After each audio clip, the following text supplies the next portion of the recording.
a terceira parte aqui do pronunciamento. Peço que projete a primeira imagem.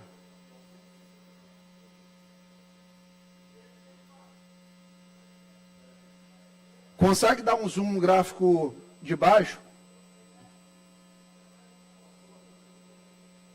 Zoom no gráfico de baixo, por favor.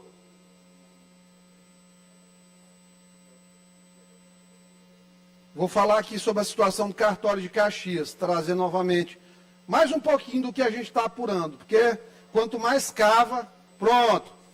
Vocês estão vendo ali. Esses gráficos eu construí extraindo a partir dos dados de arrecadação das serventias nos anos de 2020, 2021, 2022 e janeiro de 2023, que é o que tem disponível, dados públicos, declarados. Baixa um pouquinho, por gentileza, porque o gráfico ali aponta não aparece. Isso, perfeito. Se vocês olharem, o primeiro gráfico, 2020, é o azul claro.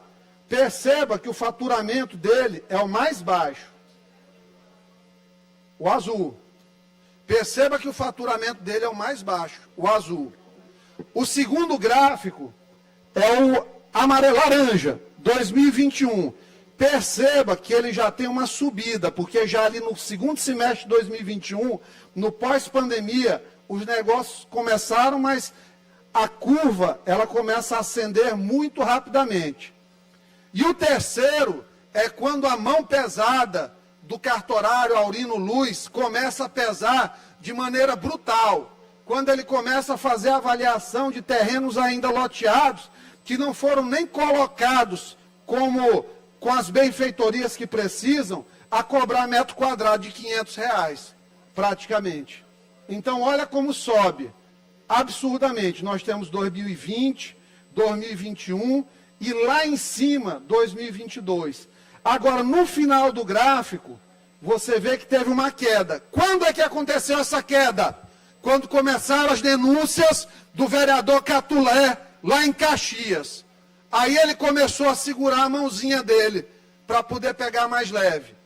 Perceba que esse gráfico, que tem aí mais de 85% de acurácia, foi feito inclusive por um programa estatístico chamado Stata, eu coloquei esses dados aí no final de semana, ele mostra numa curva polinomial que as variações são todas verdadeiras, com 85% de chance de estar certo. Então, o TJ, a presidência do TJ, a corregedoria do TJ, a presidência da comissão de concurso agora do TJ, que vai ter concurso para cartorário novamente, precisa estar atenta a quem vai utilizar as vagas de pessoa com deficiência. Coloca o gráfico de cima, por favor.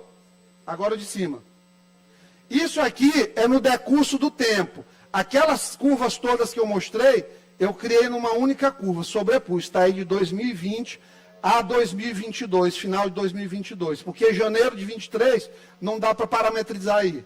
Então, o que acontece? Olhem a curva como começa. 2020, ele passa o ano da pandemia, todo estável e começa a ganhar dinheiro no balde, no final. Quando chega o final do ano, com as denúncias, começa a ter queda de arrecadação. A curva de baixo, sabe o que é? A variação do índice de reajuste dos cartórios. Uma reta, praticamente, enquanto nós temos uma curva logarítmica em cima.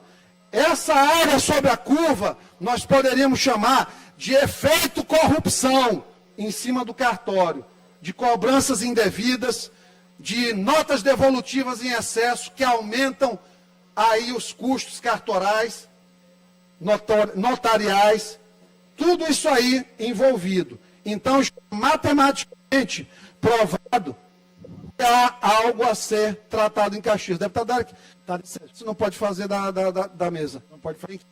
Se você quiser fazer a parte, vai para a bancada. Aqui para a bancada. Então, continuando. Mostra a próxima figura aí, por favor.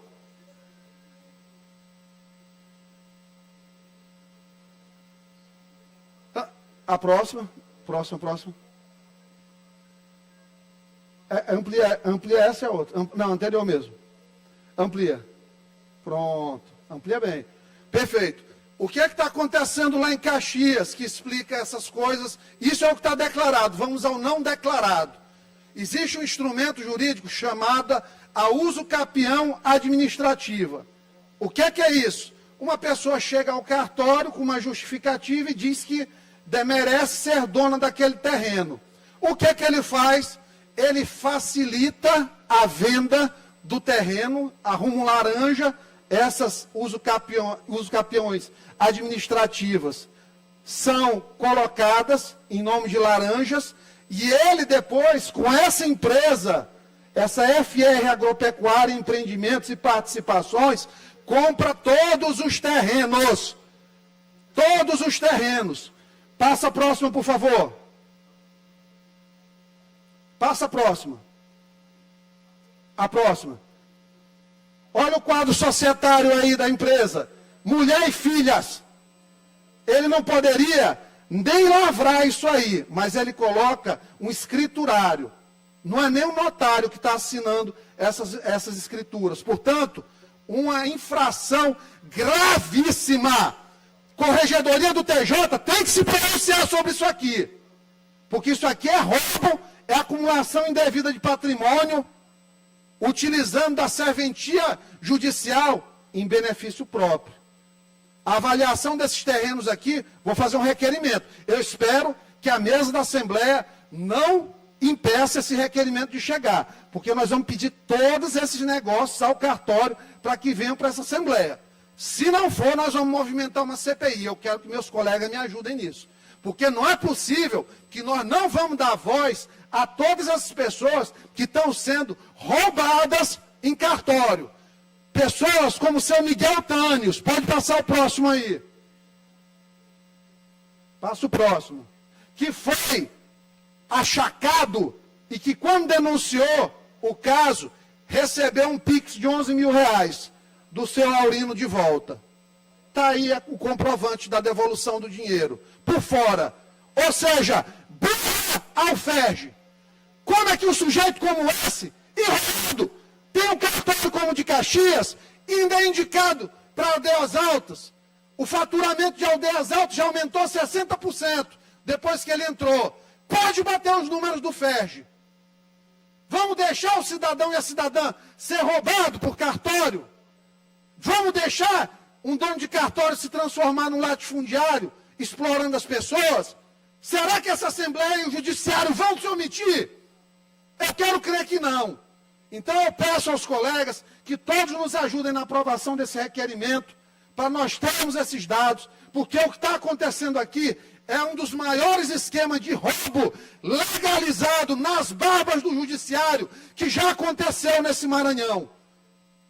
E só existe porque ele tem alguém lá dentro que dá proteção. E nós temos que descobrir quem é. Nós temos que descobrir quem é.